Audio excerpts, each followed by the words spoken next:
तो दो प्रकार की गोपी हैं जो कि साधारण स्त्री नहीं है। एक है साधन सिद्ध गोपी। कौन है? साधन सिद्ध समझते हैं? चैंटिंग करते करते, तपस्या करते करते, शास्त्र सुनते सुनते और हम इस लेवल पर आ जाएं कि हम साधन में सिद्ध हो जाएं, साधन सिद्ध गोपी। और दूसरी है नित्य सिद्ध गोपी। नित्य सिद्ध यानी कि जो कभी हमारी तरह बद्ध हुई ही नहीं, तपस्या की जरूरत ही नहीं पड़ी, भगवान कृष्ण के गोलोक वृंदावन धाम में स्वतः ही उनकी पार्षद, उनकी संगी हैं, लेकिन लीला के होने के कारण नीचे आती हैं, अवतरण लेती हैं। तो यह है नित्य सिद्ध गोपी। तो साधन सिद्ध कौन है? बोले साधन सिद्ध वो हैं जो भगवान श्री राम के त्रेता युग में भजन करने वाले सिद्ध महात्मा थे। और भगवान जब वनों में विचरण कर रहे थे तो वहां के जो साधु सन्यासी थे उन्होंने कहा, राम केवल एक बार अपना आलिंगन प्रदान कर दो। राम बोले, हमने तो अपना एक पत्नी व्रत धारण किया है। अभी अभी नासिक में नासिकह, नानी की नाक कटी है, नासिकह नासिकह, नाक कटी है शूर्पणखा की, इसी कारण से मैंने कहा एक ही पत्नी होनी चाहिए, दो नहीं। शूर्पणखा कह रही थी मुझे भी रख लो, लेकिन मैंने जब मना किया तो वो मेरी पत्नी को खाने चली और मेरे भाई लक्ष्मण ने उसकी नासिकह, नाक काट दी। इसीलिए नासिक नाम पड़ा महाराष्ट्र में, वहां पंचवटी हुआ करती थी।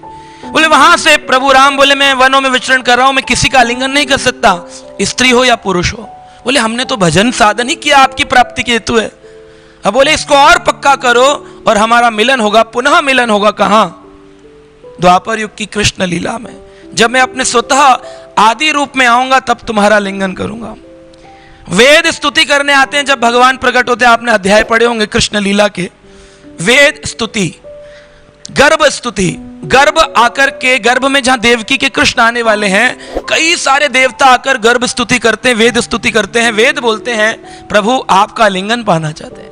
भगवान कहते हैं वेदों रुक जाओ, तुम्हें गोपी बनकर के आना पड़ेगा मेरे द्वापर लीला में, तब तुम्हें मैं अपना लिंगन प्रदान करूंगा। इस प्रकार से देवता लोग जो है, अन्य अन्य लोगों के, ब्रह्म लोक, स्वर्ग लोक के देवता कहते हैं हमारी कन्याएं हैं, बड़ी सुंदर अप्सराएं हैं, उर्वशी, रंभा इतनी सुंदर हैं जिन्हें देखकर कोई भी मोहित हो जाता है, बड़े बड़े ऋषि। लेकिन कृष्ण आप कैसे हैं?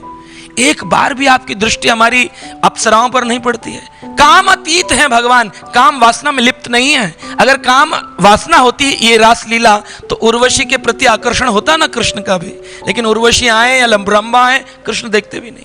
तो देवता कहते हैं हमारी जो कन्याएं हैं, अप्सराएं हैं, यह भी आपका संग पाना चाहती हैं, आपकी कृपा चाहती हैं। भगवान कहते ठीक है, इंतजार कराओ, तपस्या करवाओ, फिर आकर के मेरी गोपी बनेंगे वृंदावन में। यह समस्त कोटि गोपियां क्या है? साधन सिद्ध गोपी, साधन करके सिद्ध हुई है, तब कृष्ण मिले। ये कोई गांव की ग्वाली नहीं है कि लड़का देखा और शुरू हो गई, मुंह से सीटी, बजे हाथ से ताली। ऐसा नहीं है, ये बिल्कुल भी ऐसा नहीं है।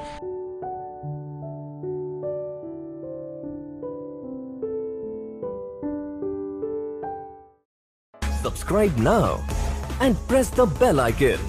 Never miss an update.